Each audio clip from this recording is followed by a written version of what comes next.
আজ আপনাদের সাথে শেয়ার করব আমার একমাত্র ছেলে সাইটলার অনুষ্ঠানে কি কি আয়োজন করেছিলাম। সাইটলার দিনটা সবাই মিলে আমরা কিভাবে কাটালাম সেটাই শেয়ার করব সবার সাথে। তাই ভিডিওটি না টেনে পুরোটাই দেখতে থাকুন, আশা করছি ভালো লাগবে। হ্যালো ভিউয়ার্স, আসসালামু আলাইকুম, সবাইকে কেমন আছেন সবাই। আমার একমাত্র ছেলের সাইটলার অনুষ্ঠান করেছিলাম আমরা। আমার ডেলিভারির পরে আমি আমার বাবার বাড়িতেই ছিলাম। আমার বাবা আমার ছেলের সাইটলার অনুষ্ঠানটা করেছিল। অনেকে হয়তো নাও বুঝতে পারেন সাইটলা আবার কি। আসলে বাবু হওয়ার পর বাবুকে নিয়েই এই সাইটলার অনুষ্ঠানটা করা হয়। আমি মূলত জানি না এই সাইটলার অনুষ্ঠানটা কেন করে থাকে সবাই করে সেটা বললে ভুল হবে। যার ভালো লাগে সে করে, যার ভালো লাগে না সে করে না। তবে আমার একমাত্র ছেলে হওয়ার উদ্দেশ্যে আমার বাবা সাইটলার অনুষ্ঠানটা করেছিল।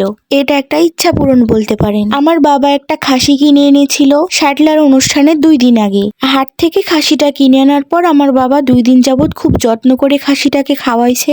2 দিন পর আজকে খাসিটাকে জবাই করা হলো। ওইদিকে খাসি কাটা বাছা চলছে, আরেকদিকে 2টা চুলা খুঁড়ে চুলাটাও ধরাই দেওয়া হয়েছে। আজকে একটা খাসির মাংস দিয়ে বিরিয়ানি রান্না করা হবে। খাসির কিছু মাংস বিরিয়ানির মধ্যে দেওয়া হবে আর কিছু মাংসের তরকারি রান্না করা হবে। দেখতে দেখতে খাসি কাটা বাছাও শেষ। সেই ভোর থেকে সবাই কাজে লেগে গেছে, কারণ সময়ের মধ্যে রান্না বান্না কমপ্লিট করতে হবে। আজকের দিনটা ছিল শুক্রবারের দিন। আজকে সাইটলার অনুষ্ঠানে 2 হাঁড়ি বিরিয়ানি রান্না করা হবে। 1 হাঁড়ি বিরিয়ানি প্যাকেট করে গ্রামের মসজিদে দেওয়া হবে, আর আরেক হাঁড়ি বিরিয়ানি বাসার আত্মীয় স্বজনদের খাওয়ানো হবে। সেই সকাল থেকে আত্মীয় স্বজনরা আসা শুরু করে দিয়েছে। খুব বড় একটা অনুষ্ঠান ছিল না এটা, আবার খুব ছোট অনুষ্ঠান ছিল না। এইদিকে তো বাসার মধ্যে সবাই মিলে পিঠা বানাতে ব্যস্ত। আসলে সাইটলার অনুষ্ঠানে এই পিঠাটা বানাতে হয়। এই পিঠার নাম হলো চষি পিঠা, অনেকে বলে আসাম ঘাটি।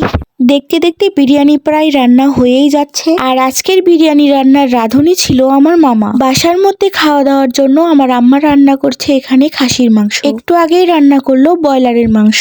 আর আমার আম্মুর হাতের রান্নার তো কোনো কথাই নাই। আমার আম্মুর হাতের রান্না বরাবরই অনেক মজার হয়। এগুলো কি রান্না করা হয়েছে বলেন তো? এগুলো হচ্ছে উত্তরবঙ্গের বিখ্যাত মাছ দিয়ে আলু ঘাটি। উত্তরবঙ্গের যে কোনো অনুষ্ঠানে মাছ দিয়ে আলু ঘাটি রান্নাটা থাকবেই থাকবে। আমার আম্মু তো 2 পাতিল আলু ঘাটি রান্না করে রেখে দিয়েছে। বাহিরে এসে দেখি দেখতে দেখতে বিরিয়ানি রান্না কমপ্লিট। আর এখানে আমার ছোট ছোট ভাইয়েরা মিলে মসজিদে দেওয়ার জন্য প্যাকেট করছিল। বিরিয়ানির গন্ধে আশেপাশে ছড়িয়ে পড়েছিল। বিরিয়ানিটা দেখতে যেমন সুন্দর হয়েছে, খেতেও কিন্তু অনেক মজা হয়েছিল।